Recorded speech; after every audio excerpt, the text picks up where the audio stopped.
एक दलित सांसद जो बहुत ही अनुभवी हैं, बहुत सीनियर हैं, उनके घर पर तब अटैक होना जब मुख्यमंत्री वहीं पर हैं। इसका मतलब मुख्यमंत्री जी की सहमति से हुआ है।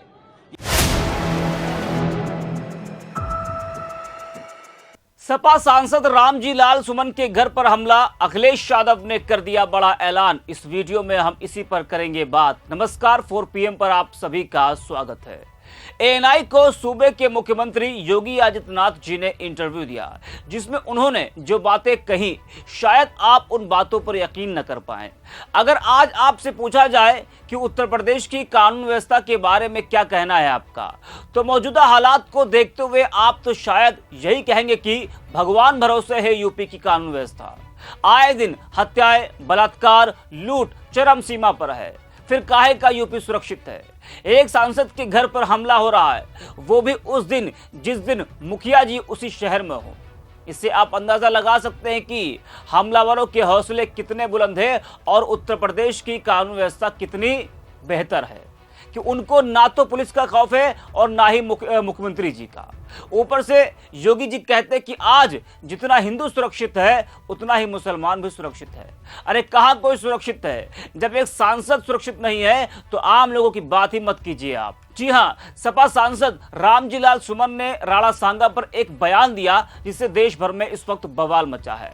करली सेना ने राज्यसभा में बयान देने वाले सपा सांसद रामजी लाल सुमन के आगरा आवास पर बड़ा हमला कर दिया, जमकर बवाल किया, घर में तोड़फोड़ की और यूपी पुलिस जो लाठियां बरसाने और गोलियां चलाने, इनकाउंटर करने में आगे है, वो कुछ लोगों की भीड़ के आगे नतमस्तक दिखाई दी।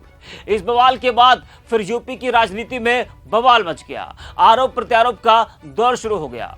अपने सांसद के घर पर हुए हमले से नाराज अखिलेश यादव ने बड़ा हमला बोला है। जी हां, सपा अध्यक्ष अखिलेश यादव ने एक्स पर लिखा है कि आगरा में मुख्यमंत्री के उपस्थित रहते हुए भी पीडीए के एक सांसद के घर पर कुछ लोगों द्वारा तोड़फोड़ की हिंसक वारदात जब रोकी नहीं जा सकती है तो फिर जीरो टॉलरेंस तो जीरो होना ही है। उन्होंने लिखा है कि क्या मुख्यमंत्री का प्रभाव क्षेत्र में दिन पर दिन घट रहा है या फिर आउटगोइंग सीएम की अब कोई सुन ही नहीं रहा है। अगर वो अभी भी मुख्यमंत्री हैं तो तुरंत कार्रवाई करें और दोषियों को एआई से पहचान कर दंडित करें, नहीं तो मान लिया जाएगा कि पीडीए सांसद के खिलाफ ये सब उनकी अनुमति से हुआ है। वहीं अखिलेश यादव का एक बयान भी सामने आया है। क्या कुछ कहा है अखिलेश यादव ने, जरा वो भी आप सुनिए। मैंने 23 मार्च को प्रेस के माध्यम से ये कहा था, हालांकि मेरी बात की कोई परवाह क्यों करेगा। इतिहास और इतिहास के पन्ने, चाहे हम हों चाहे भारतीय जनता पार्टी के लोग हों, हम लोगों को किसी को भी इतिहास के पन्ने नहीं पलटना चाहिए, क्योंकि इतिहास में क्या घटना घटी है, हम इतिहास की उन किताबों को पढ़ रहे हैं, उसकी इंटरप्रिटेशन अपने हिसाब से करना है। भारतीय जनता पार्टी ने जब भी इतिहास के पन्ने पलटे हैं तो वो पन्ने पलटे जिससे उन्हें पॉलिटिकल लाभ क्या हो सकता है और राजनीतिक लाभ के साथ साथ नफरत किससे फैल सकती है, कौन राजा था, कौन महाराजा था, किसने क्या किया, वो इतिहास की बात है। आज हम आगे बढ़ने की बात करें और जो रामजी सुमन जी के साथ घटना हुई है निंदनीय है, दुखद है। एक दलित सांसद जो बहुत ही अनुभवी हैं, बहुत सीनियर हैं, उनके घर पर तब अटैक होना जब मुख्यमंत्री वहीं पर हैं। इसका मतलब मुख्यमंत्री जी की सहमति से हुआ है। ये जो जीरो टॉलरेंस की बात करने वालों का जीरो टॉलरेंस ही जीरो हो गया है। बिना उनकी सहमति के, बिना उनकी जानकारी के ये कैसे संभव है कि उसी जिले में वो हैं और सांसद पे के घर पर अटैक हो गया हो। तो सुना आपने, बिल्कुल दोषियों पर कार्रवाई होनी चाहिए। सीएए एनआरसी के हुड़दंगियों को वीडियो से पहचान कर उनकी फोटो से कार्रवाई की गई।